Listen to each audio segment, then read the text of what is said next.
Don't be too focused on tactics, hacks, and shortcuts. I know that there are many courses, webinars, and content out there that always talk about how to hack your follower growth, how to increase lead generation, and things like that. It's all sound very good, right? But I can also assure you from experience, many of these methods are not sustainable.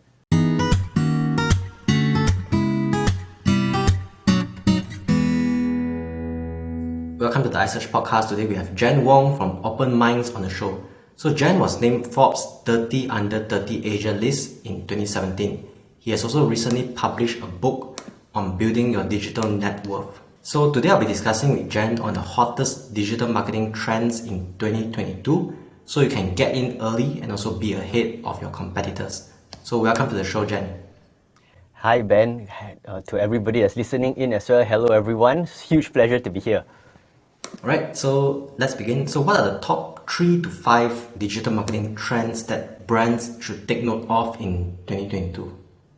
Actually, there's quite a number of things to look forward to in 2022, simply because the game in digital marketing has kind of took upon a huge change compared to the pre-COVID days, which is not long ago, just from 2019 onwards. A lot of us back then in 2019, we were already arriving at a certain plateau when it comes to marketing, because brands are familiar, consumers are already familiar with how to navigate and consume what is happening on digital. But then came 2020, COVID-19 shaked up the entire industry in how brands are supposed to approach, therefore changing a lot of marketing efforts, changing a lot of what the previously predicted trends are. And one of the things that really stood out when it comes to trends is how consumers are demanding a lot more for brands, which actually means that there is a seen trend rising right now where there's a shift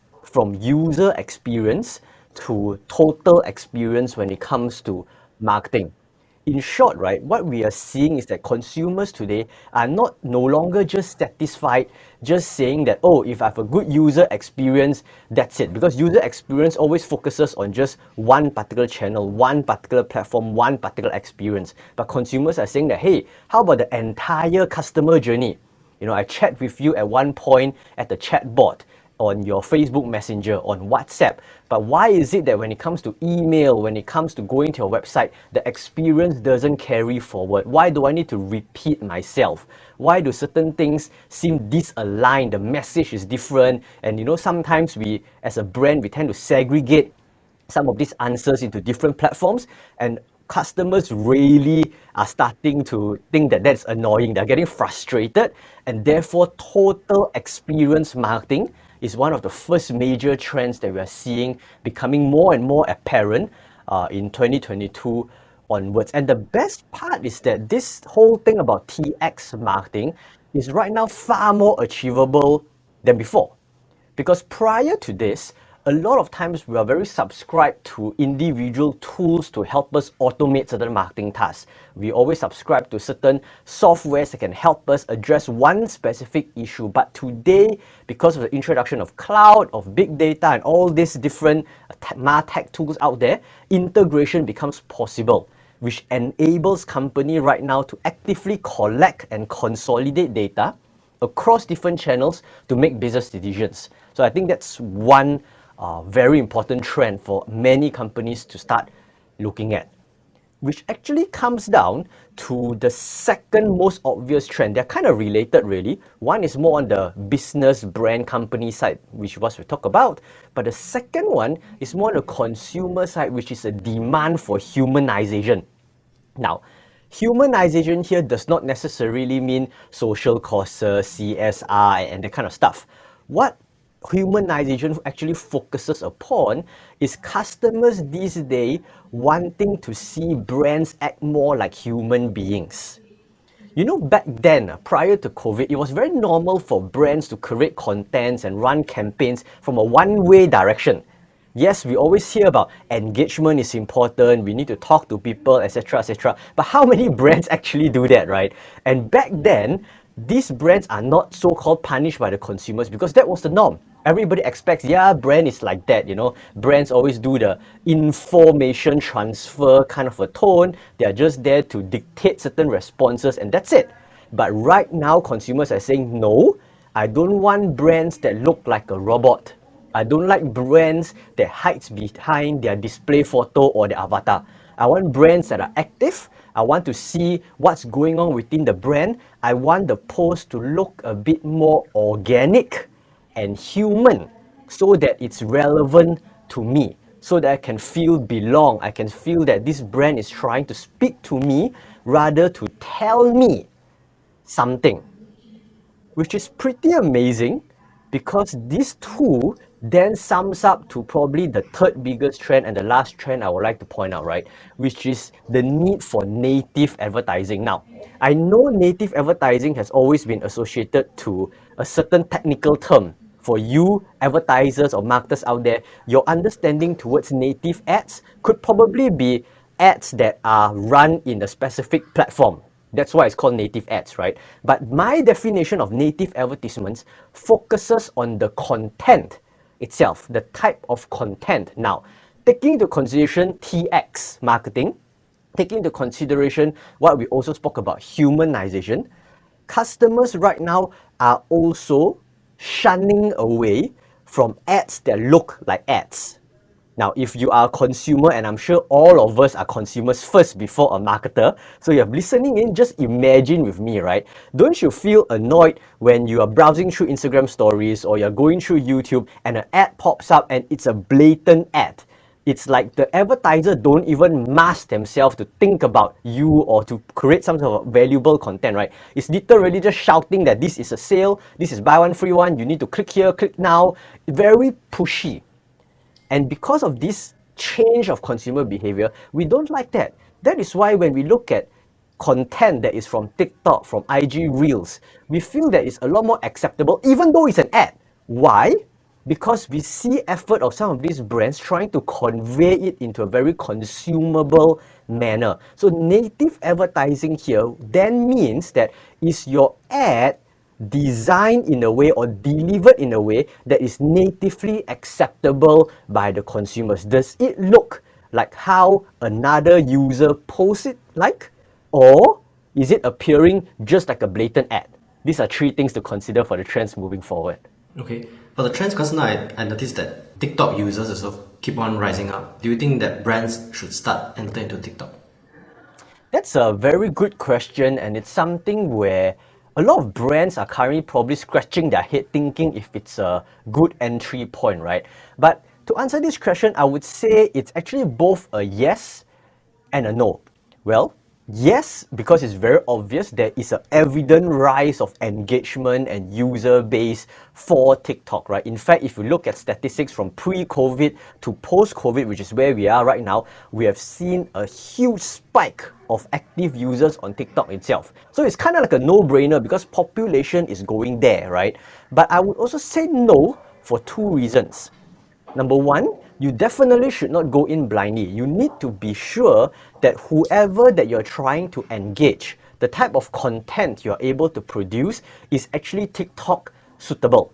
Because think about it, if your audience size, if you're trying to target people like, I don't know, CEOs, people of the slightly higher age band, right, that may not appeal to TikTok, they may not be there. So starting an account there, creating content there may be a waste of effort. Now, I'm not saying that it's a bad idea because there's always the advantage of branding and positioning and creating awareness for your brand. But given a choice, assuming that you are already very tied up in resources on all the other channels, TikTok becomes secondary because your primary audience isn't there. Also consider number two, right? It's true that many people are flooding towards TikTok, but you also need to understand in comparison to other platforms. For example, your Google ecosystem, your Facebook ecosystem, TikTok is still relatively small, actually a lot smaller compared to platforms like this. So I would say that you will only want to consider TikTok if your demographic fits, if you have sufficient resources, and most importantly, have a clear objective to achieve on TikTok that other channels cannot, that is the good reason to enter.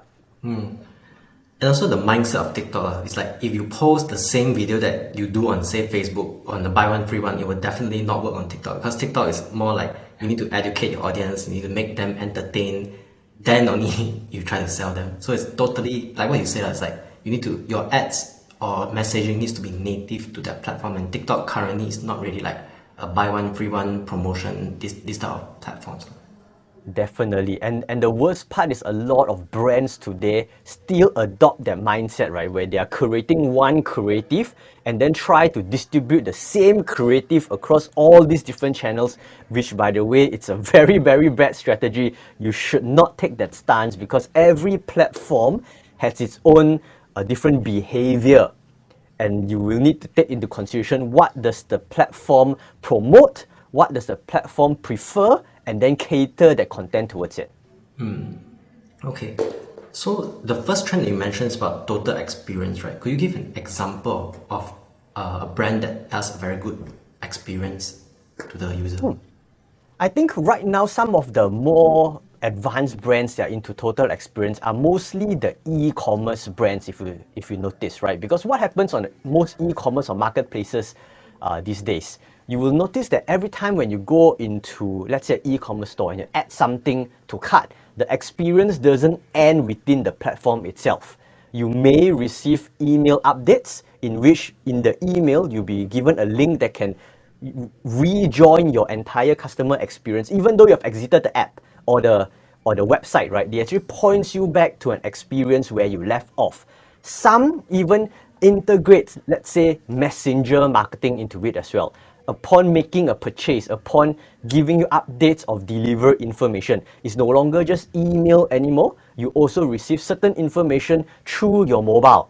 And based on your interaction, they track your activity and segmentize you for further ads targeting. They use it for further CRM. They use it for further ads remarketing towards you as well.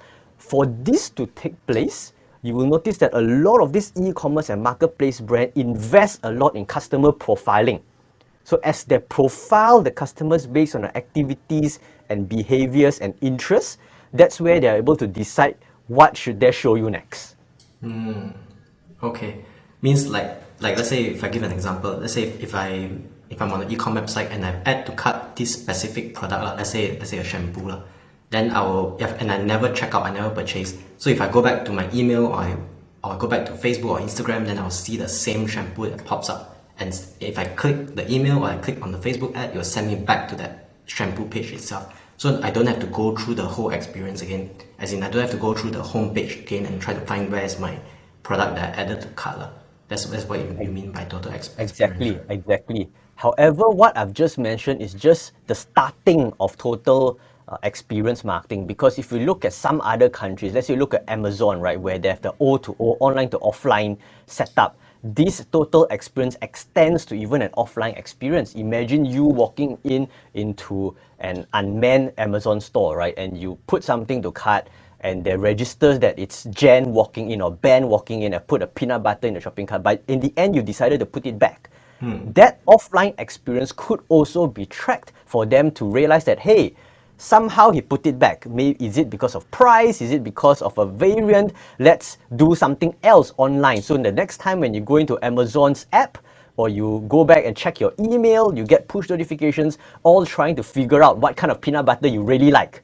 So this entire design is part of total experience marketing. I think the example that you mentioned earlier, I don't know when only Malaysia will be able to implement this kind of advanced stuff. Yeah, but to be honest, I think we are slowly getting there because this utilizes a little bit of visual analytics as well. And as you notice around Malaysia, we are starting to see the use of visual analytics in car parks. You are actually seeing it being implemented in some shopping malls, some retail stores, and within some of our more modern MRT stations as well. So I think it's just a matter of time or a bigger player would come in and say, hey, this is something we want to take into consideration. We want to have more online to offline interfaces. And with the rise of COVID and people trying to do this cashless, peopleless environment, we could see this pop up maybe in the next 3 to 5 years maybe. Okay. And another very interesting point is like, let's say if I've already purchased this shampoo, the brands can also use this data and also see that a lot of people that buy this shampoo tend to also buy this other thing. So they can then send to the customers who have purchased the shampoo to say that, would you like to buy this kind of stuff? They can show that specific ads to these specific customers based on the existing data that they have compiled. Exactly. And if you have an offline presence, what could potentially happen is that you could also recognize the customer as they walk into the store, and your person that is at the, maybe the waiter or the waitress or somebody that's at the cashier would be able to know who are you and be able to offer you a customized service as you walk into the store as well. So the potential is quite limitless as we talk about cloud and integration with API and all these technologies around us today. Okay, I think just one example that we give is for e-commerce company. Now, what about normal retail company? Let's say, like dental clinics or even restaurants or hair salons. How can they implement these kind of trends into their marketing? Actually pretty similar, because we do have clients in the retail space, specifically fashion and also in restaurants, also using very similar technology. For example, this restaurant that we serve, right, there's a chain of them across Malaysia, and what they do is that they actually integrate data from online to offline. So in their stores, they would have data tracking who actually comes into the store. So it's a demographic analysis using facial recognition. There's also information from the cloud POS system so that we track who purchases what. We also are able to track what the kitchen are processing in terms of orders. Right? So we take this offline data, we'll be able to generate rough demographics of who are the people in different individual stores.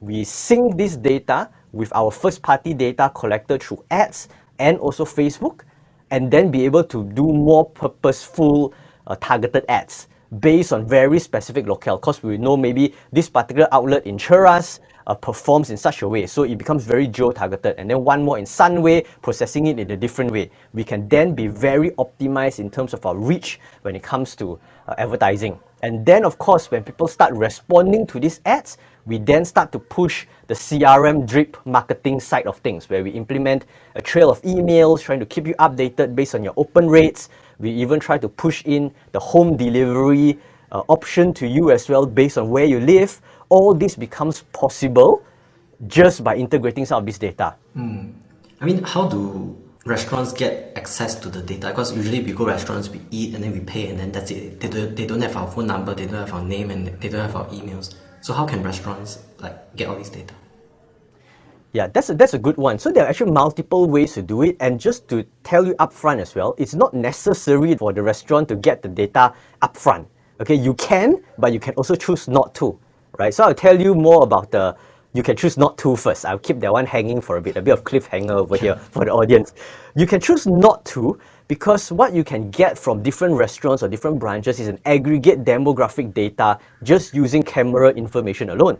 So we can tap into your CCTV information, you can place webcams at where the customer pays, maybe at the counter, maybe it's at the place that are seated, just to get really brief aggregated data. So you kind of know, okay, estimated certain gender, certain age groups as well, what are the sentiments. And what you can do with this data is that you can map it against all your digital activities.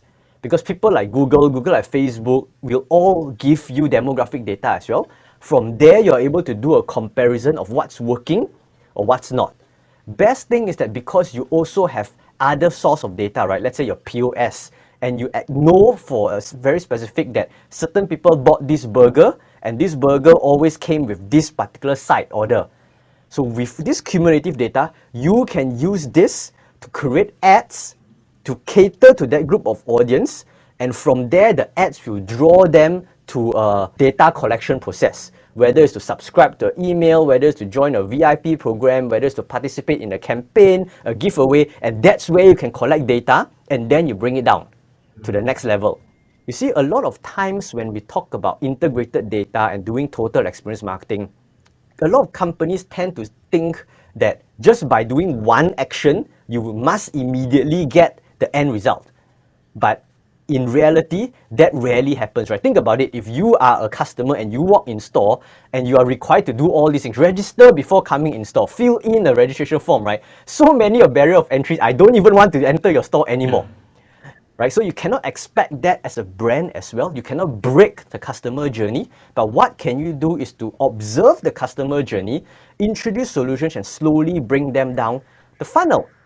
But speaking of which, if you as a brand wants to do the other, you are saying that, Jen, I want to immediately collect certain information. A lot of offline and retail brand does very well in this, which is to set up a membership program.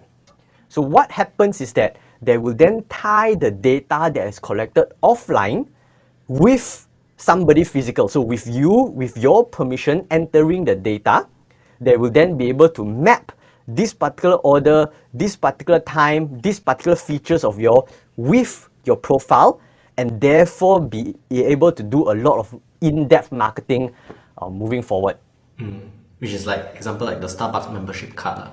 Pretty much, pretty much. Although I don't think Starbucks uses facial recognition qualities as of yet, but yes, they are able to use the app to track some of this data as well.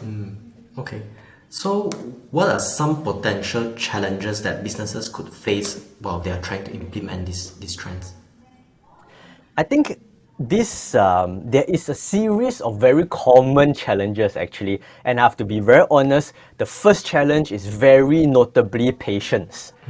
A lot of customers want to invest right now and maybe in a month's time see certain ROI, but they forget that this takes time. Because ultimately what you're doing here is you're trying to understand your customer better, and brands need to understand that understanding your customer better is a long-term benefit. The more you are able to understand your customers, the more you are able to design custom experiences, you're able to create more relatable content, you're able to target ads better, you're able to build solutions better, and all this in turn increases the conversion and potentially even increase loyalty because of all this data, right? So patience is a huge challenge. Many brands can't wait. Number two is the potential costs that could come to it.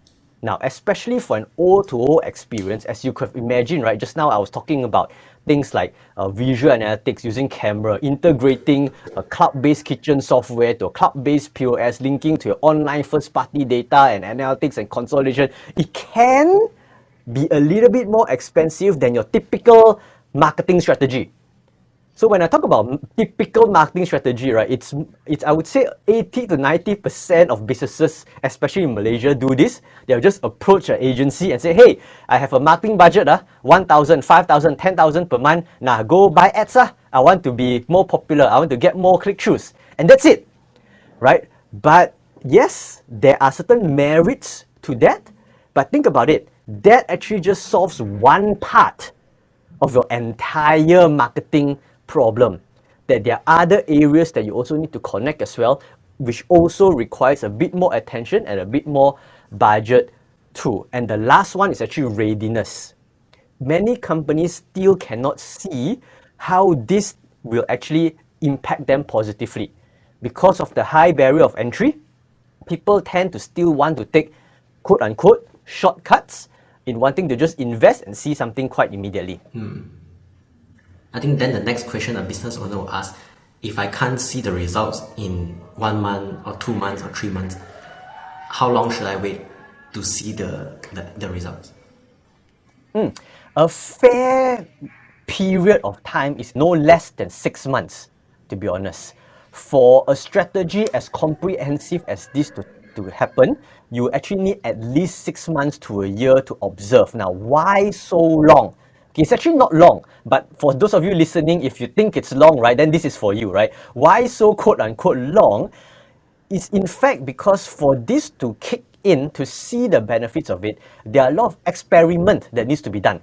a lot of A/B testing. We need to be very sure who are the people. Are these data sources reliable? Does it match? Are we consolidating the right data? Are we analyzing it the right way? And when we have analyzed it the right way, which method works best? Is it going to be email? Is it going to be WhatsApp? Is it going to be your Facebook Messenger? Some of you maybe even WeChat. Is it going to be Facebook ads? Is it going to be SEO, SEM? What is it? So there's a lot of testing and optimization that takes place in order for you as a brand to be able to fully understand what works, what does not. So that is why if you are just waiting for something to happen in the first 1 to 3 months, it's very unlikely you will see something worthwhile. The minimum you should give yourself is no less than 6 months, even better if it's a year, so that you actually have periodical data to compare against. Because too short of a period, especially for those of you that may not have a lot of data to work with in the beginning, you need time to build this data, right? Let's say if every month you only have 100 customers. Well, not to say that 100 customers can't give you good data, but definitely if you have 100 versus 1,000 or 10,000 customers, the amount and the richness of data will vary. And that timing that you're allowing it to happen is literally just timing for it to accumulate. And don't forget, right? Sometimes you also want to track whether certain things that you do can be repeated or not. So therefore, that timing also comes in to see if there's value in churning out returning customers for a business. So 6 months at least onwards. Yep. And implementing this, will business owners be able to see like the return on investment in terms of, say, the sales? Yeah, so there's a few things when we talk about ROI, right? And this is a very interesting question and topic to talk about, because the definition of ROI can be so big, right? But I know maybe 99% of the businesses out there, the moment we talk about ROI, it's always about sales, it's all about revenue. And I don't blame them, because ultimately they're putting money into this and they want to see certain returns, right? But I would also like to put out this thought over there. Sure, sales is important, but I think you also need to look at maybe even efficiency gains. Meaning that maybe some of this data, some of these insights could improve the output, productivity and efficiency of your entire team. Not just the people serving your customers within the stores, but also maybe on the back end side, you're able to speed things up, decision making becomes faster, reporting becomes easier, analyzing becomes faster, things become smoother in terms of operation. That could be ROI as well. On top of that, you could, instead of just getting increased sales, you may actually get savings. Because certain automation tools, certain integration may require you to maybe hire less staff. Maybe you don't need to invest in additional tools that you are having right now. Maybe you don't need to deal with multiple vendors to pay different management fees or subscription fees. So things can be consolidated. All these things should also be taken into consideration as part of ROI, rather than just sales alone. Because let's be honest, right? If this data makes sense to you and it helps you understand your customers better, and you're able to do all these things I talked about just now, right? To optimize your content, to target your ads better, to do personalization, localization, and all these things, you should be able to make more sales. But if you don't, right, then the question, is it a problem of the data? Or is it the problem of you executing what the data has given you? But let me tell you upfront, data don't lie. So chances are, this becomes a good platform for you to learn from, to optimize further whatever you're distributing from the data that you have learned. Right. That is the most valuable ROI you can ever get through this. I think what you mentioned is very interesting in terms of the saving cost part. So for example, let's say a business they allocated a budget of, I want to spend 5,000 a month for my business. And I just let the agency say, okay, here's 5,000, go and spend it. For the agency's perspective, of course, they can spend it, but then the problem is they don't have any past data of your business. Versus you give the agency 5,000 and you also give the agency the data that you have collected throughout the past 6 months in your store of the best age range to target, the interest, and you give that to the agency, then of course the agency will definitely give you a much better results, which indirectly will also increase your sales. Exactly. I think a lot of business owners need to understand this very simple fact, right? That agencies are not a magic pill to to solve your sales problem, okay?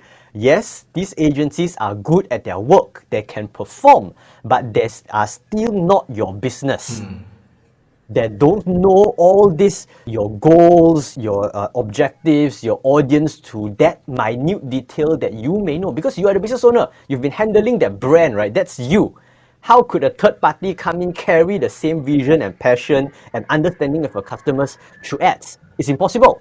So the more information you are able to provide to your agency, see that as a two-way relationship. You are paying for experience to execute. But the strategy, the approach, the thoughts, the insights, the research still needs to come from you. Let this be a two-way discussion to continuously work forward for your strategy. Okay. So, let's say a business is ready to get started with this total experience marketing and also the demand for humanization and also native ads. How can they get started? Because it's like businesses will be like very blur. Where should I start or how do I start? I understand because this is probably something very new for brands to understand and also take note, right? But I think the starting point shouldn't be too difficult. The starting point always comes down to just one very simple fact to answer the question, how much do you know about your customer journey? That's step one. I think it's very important for brands to take a step back, right? Instead of focusing on all the tactical approaches like which trend should we jump on, should we create more TikTok videos, should we do more blogging, should we buy more ads, all this tactical stuff, but to take a step back to focus on what the entire customer journey entails first. Who are your audience? What are they interacting with? What are they interested with? Who are they influenced by? What are they consuming? What kind of mediums are they interested with? What kind of topics do they engage with? To really spend time maximizing and expanding this side of the business first. And then step two, ask yourself, you as a company, how can you address this customer journey? What is the ideal situation? Does personalization help? Does content actually help? Does giving out freebies actually help? How do you address these needs that the customer is looking for? Now, once you're able to clearly map out this step one and step two, right? Then only comes step three of asking yourself, okay, what kind of help I need? Do I need to subscribe to a tool? Do I need to hire an agency to execute 1, 2, and 3, and then ABC goes to another agency? What should I focus upon right now? And you can start prioritizing because then you're able to do a very clear cost-benefit analysis, right? You can look at your priorities to say, okay, because the customer really is doing this. The customer really wants a faster communication. They want a faster response rate, response time, and that's the biggest glaring thing out there. So that becomes priority. So you can start thinking maybe it's a chatbot, maybe you want to hire more people on this. How? Right? Or it could be maybe the customer is looking towards a better personalization experience. They want to come back, but every time they come back, they're treated as a new customer. They don't like that. So how do you bring them back and welcome them back and give them this feeling that you're welcoming back them again? Then there could be something else. But it all starts off with first understanding the customer journey, you identifying what you can do to fulfill these gaps, then only the solution comes in. If you follow these steps, whatever they have been discussing today wouldn't be as complicated as it seems. Because if you're going to start the other way around, I can assure you that you will end up being very, very confused because you start thinking of, okay, this guy talked about visual analytics. Who should I speak to visual analytics? This guy talking about creating native ad. What is native ad? How do I start with native ad? You become very confused. But if you start thinking from this is what the customers are looking for, this is what we should be providing, then it becomes clearer because then okay, native ads means I need to speak in a certain manner. I need to address this thing that the customer is going through. Oh, maybe I don't need visual analytics because, well, it's not necessary. Whatever the customer is looking for is not solvable or does not require this level of implementation. All we need maybe is a better Google form on our website to capture information. It could be, right? So don't be hung up with the delivery first. Go back to your basics. That's what marketing is all about anyway, right? Understanding your customer, understanding gaps, seeing how you can approach and solve them. So go back to that before talking about what to do next. Okay, Ken. So to wrap up, is there anything else that you would like to share with the audience before we go? I think a lot has been shared today, but if anything, just one thing, right? Just one thing. It's to not be too focused. I know I've repeated this many times, but don't be too focused on tactics, hacks, and shortcuts. I know that there are many courses, webinars, and content out there that always talk about how to hack your follower growth, how to increase lead generation, and things like that. It's all sound very good, right? But I can also assure you from experience, many of these methods are not sustainable. You may see a spurt and then you get sucked into it, but very quickly it may lose its effectiveness. And the worst thing is that you don't even know why it's a spurt. You are just doing it because it's a hack. And a marketing strategy cannot build from one hack at a time. A good marketing strategy is built from a sustainable effort, sustainable consistency strategy. So don't focus on tactics, focus on how marketing is always driven by a people business. Okay, sounds great. So for people who wish to purchase your book, where can they find them? Oh, very simple. All you need to do is go to my website, book.janwong.my.